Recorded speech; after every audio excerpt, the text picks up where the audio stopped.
Bonsoir à tous.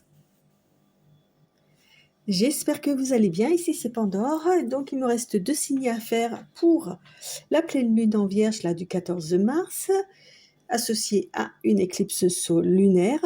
Donc pour l'éclipse, on nous parle d'une période de transformation qui va aller jusqu'en septembre, donc juste après les Vierges en fait. Pour les Vierges, on nous dit qu'elle est en maison 6, donc on nous parle de choix, de transition, parce que oui, avec la transformation, on est bien. Hein. Leur planète, c'est Mercure, et c'est la communication. On nous dit que ce sont des personnes méticuleuses, et que donc les effets de la pleine lune, là, il va y avoir de l'organisation, il va y avoir du tri, de l'ajustement, mais à tous les niveaux. Hein. On nous parle de lucidité bienveillante, donc mais c'est quelque chose qui est relativement léger en fait. On se prend pas la tête en fait. Ça va couler de source, ça va être des évidences en fait, parce que des choses qui n'étaient pas claires, qui étaient floues, vont aller vers la lumière, vers beaucoup plus de clarté, beaucoup plus de netteté. Vous voyez, où les contours étaient flous, et ça va se faire comme ça, quoi. Donc voilà, 2 signes. Bon, voilà, c'est à peu près en gros. Hein. Après, évidemment, si vous voulez en savoir plus, n'hésitez pas à vous renseigner. Ça serait trop long à expliquer. Il me reste 2 signes. Néanmoins, merci à toutes les personnes qui se sont abonnées. Bienvenue dans ma petite communauté. Vous avez vu, ça rime. Et à évidemment, toutes les autres personnes qui sont là depuis le début. Eh ben, merci encore de votre présence. Quoi d'autre? Je reprécise, hein, même si je sais très bien que vous avez compris,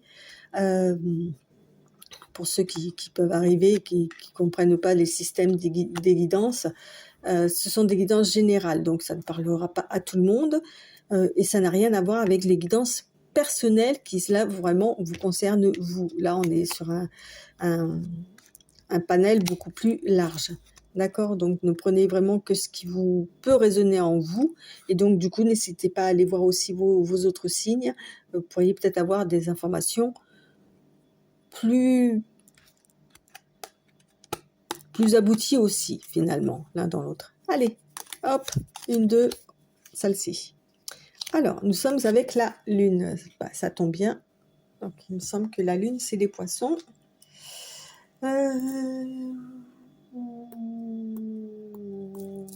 Oui, c'est ça. Les Poissons. Donc, les Poissons, bah, on est dans le rêve, hein, on est dans la Lune. Hein, voilà, c'est Neptune qui est leur planète. On nous parle d'altruisme avec les Poissons.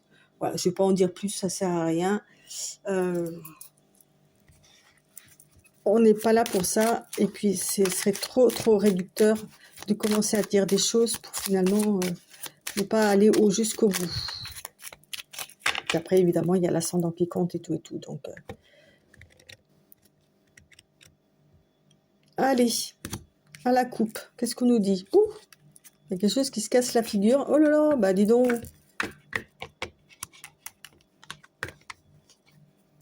Eh oui, c'est la fin de votre cycle là, les Poissons là. On nous parle de quelque chose qui se casse la figure et qui va vous créer un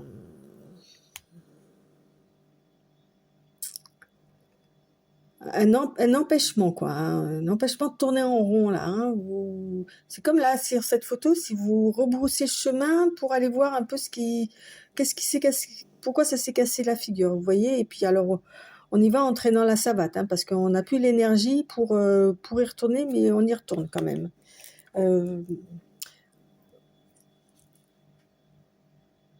Toc toc toc, on est avec Saturne là, on est non, pas Saturne.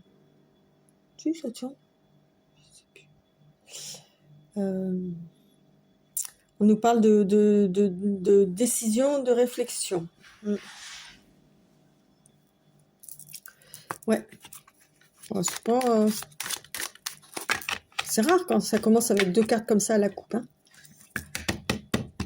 Qu'est-ce que vous avez encore inventé? C'était trop dans la lune.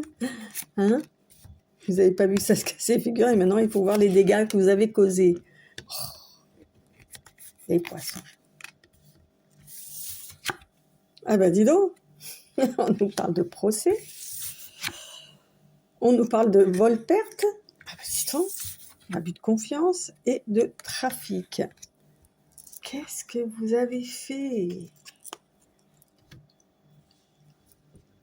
Alors, ben, il y a un procès qui vous pend au nez, là, hein, pour abus de confiance. Vous allez faire un procès, vous êtes dans l'histoire par rapport à un procès, là. Ouais, avec le trafic, là, on nous parle d'avocats, de commerce, d'assurance, enfin, voilà, un truc comme ça. Vous avez peut-être des ennuis avec une assurance,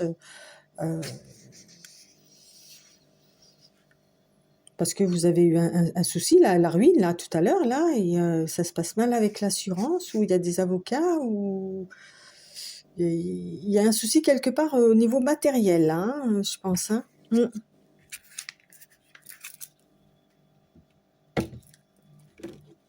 Bah zut alors.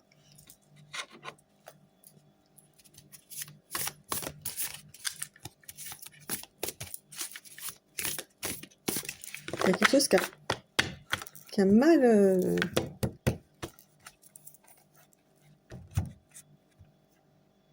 Alors, sur la coupe, on nous parle de doute.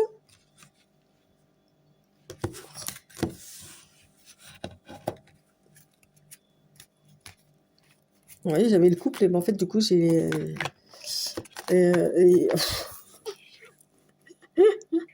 le doute sur une histoire d'union sacrée, quoi, hein, de romance, Et en plus, j'ai juste la bougie qui s'éteint, là, à ce moment-là. Peut-être un divorce, hein.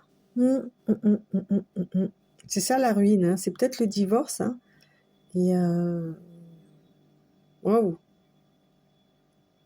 Et effectivement, bah, il y a des histoires d'avocats, il y a un procès, il y a... Voilà, parce que c'est pas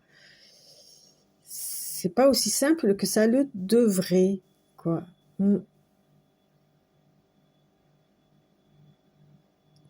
Et du coup, effectivement, ça vous met le doute. Peut-être que vous pensiez que c'était cette union sacrée là qui allait durer toute la vie, mais bah, finalement, peut-être que non, quoi. Hein, et vous réfléchissez au pourquoi du comment, qu'est-ce qui s'est passé, pourquoi on en arrive là, quoi. Wow. Bon, alors évidemment, ça parlera pas tout le monde, hein. Je le souhaite pas en tous les cas, un minimum de personnes. Hein. Si vous ne vous sentez pas du tout concerné, par contre, n'hésitez pas à partager, ça peut peut-être donner quelques pistes à d'autres personnes hein, qui pourraient être dans cette situation-là. Hop.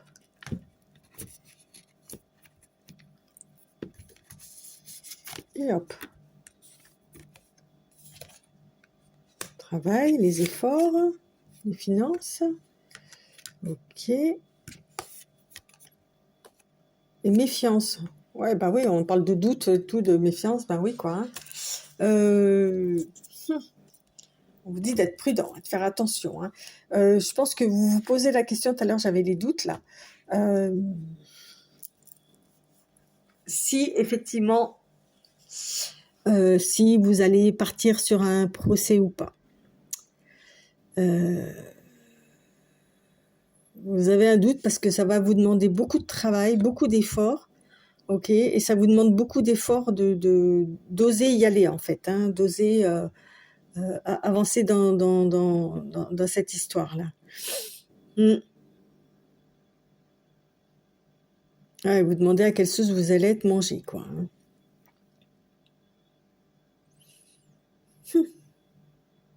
Vous dites faire attention. De vous protéger, vous, en priorité.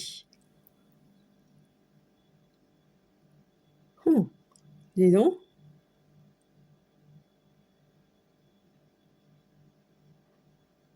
Puis là, ça vole, hein, la chauve-souris, le colibri, enfin, je sais pas si c'est comment ça s'appelle, ça, ces oiseaux-là.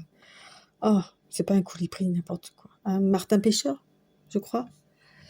Je ne mettrai pas ma main à couper, mais... Et la petite abeille, là, qui fournit ses efforts toute sa vie, ça vole, ça vole. Et donc, là, on a la carte vol-perte.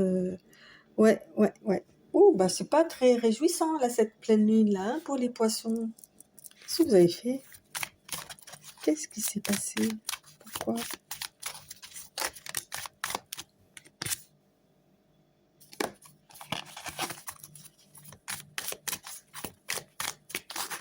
Alors, avec l'oracle de la synchronicité, on va essayer de savoir un petit peu plus.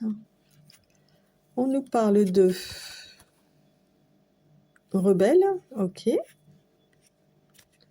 De se rebeller, de se rassembler. Ouais, il va falloir rassembler vos forces là, hein, et il va falloir faire preuve de rébellion, en fait, de ne pas laisser les choses se faire comme peut-être en face on voudrait qu'elles se fassent. Hein, en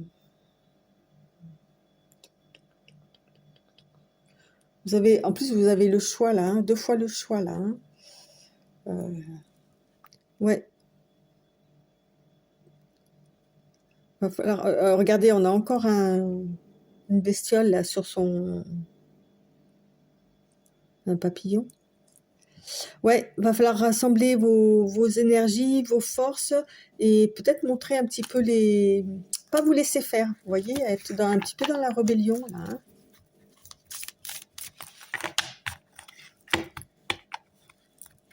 Pas dire amen à tout, hein, pas de béni oui. Hein.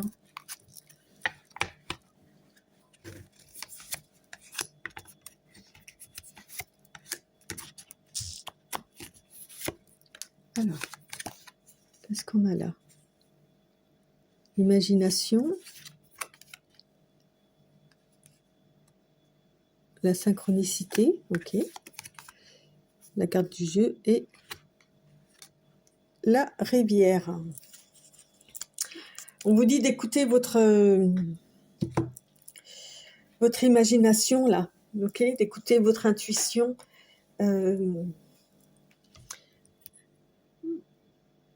Parce que vous allez avoir pas mal de synchronicités qui vont vous apparaître, ok. Et on vous dit de les suivre, ces synchronicités, vous voyez, de suivre le cours de la rivière, de ne pas aller contre votre ce sentiment là de prudence, d'autoprotection. Ouais. Ok, je pense tout à l'heure à la carte de la rébellion, la rebelle. Vous voyez, on vous parle de ne pas rester inactif. Hein. Osez vous lancer, hein, si ça correspond pas à ce que vous voulez ou quoi, mais ne restez pas inactif.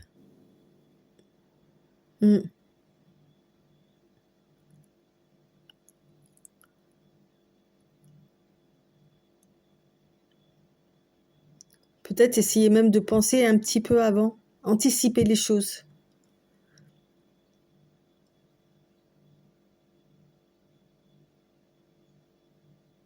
Ouais, bah dis donc.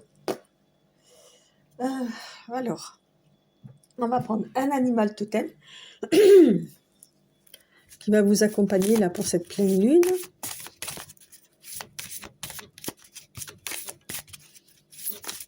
C'est rare que je fasse des tirages comme ça aussi.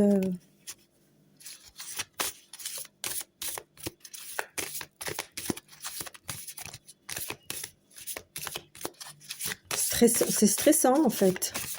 Hein, il n'y a rien de...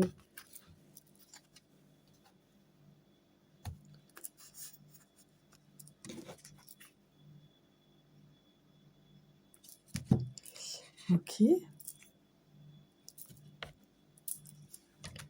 Alors, quel animal totem va vous accompagner?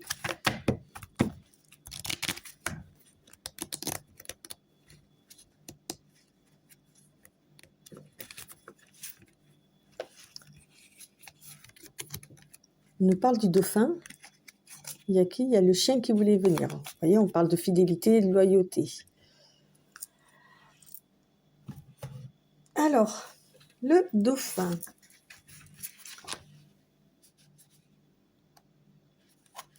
Le dauphin, je suis le rire des océans. Eh ben, heureusement, ça va faire du bien, hein, un petit peu de légèreté là. Hein. Le message du dauphin est en rapport avec la joie de vivre. Bah ouais, avec tout ce qui se passe là, j'imagine que vous allez être bien plombé. Hein. Le rire du dauphin. Parce que le dauphin est, avec l'homme, l'une des créatures les plus intelligentes sur Terre, il possède le sens de l'humour et émet un rire contagieux. Ce faisant, il nous transmet l'idée qu'un sourire ne devrait pas être une conséquence, mais une cause. N'attendez pas que les circonstances soient joyeuses pour être de bonne humeur. Ce sont au contraire votre enthousiasme et votre aménité qui les amélioreront. Ce n'est pas parce que la vie est belle que le dauphin rit, c'est parce qu'il rit qu'elle est un peu plus belle. Voilà, on vous explique là de...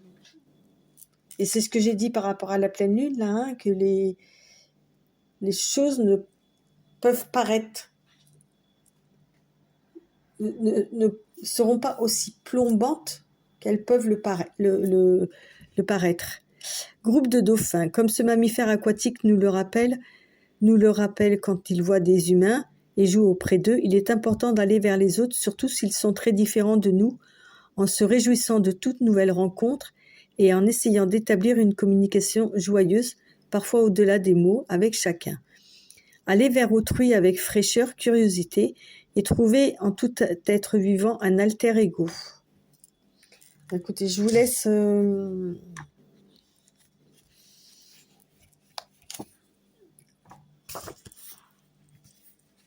interpréter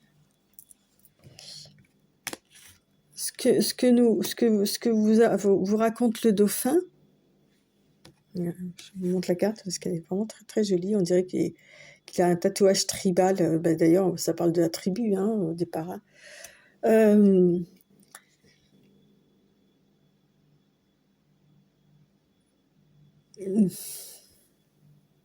Comment dire, même si cette histoire-là est usante, fatigante, ne vous laissez pas démoraliser, ok? Gardez votre part, le dauphin qui est en vous, en fait. Vous voyez? Ne vous consacrez pas qu'à ça, même si c'est important. Trouvez-vous des moments de joie, de plaisir, de rire, pour justement contrebalancer ça, quoi, ce qui se passe. Et je vais prendre, ah, tiens, ça va vous faire du bien aussi, une carte du tarot érotique fantasy. Ok, ce sera alors peut-être une petite carte conseil ou...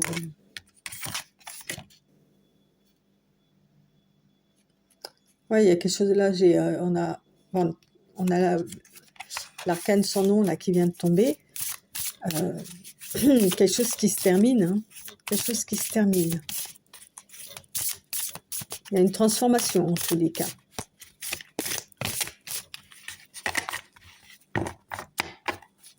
Alors, voyons voir.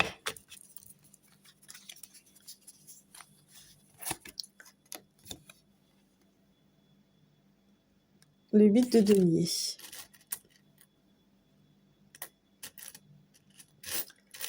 Alors, je suis obligée de la cacher parce qu'elle est légèrement... Hop, tac, voilà, j'ai mis un joli bustier.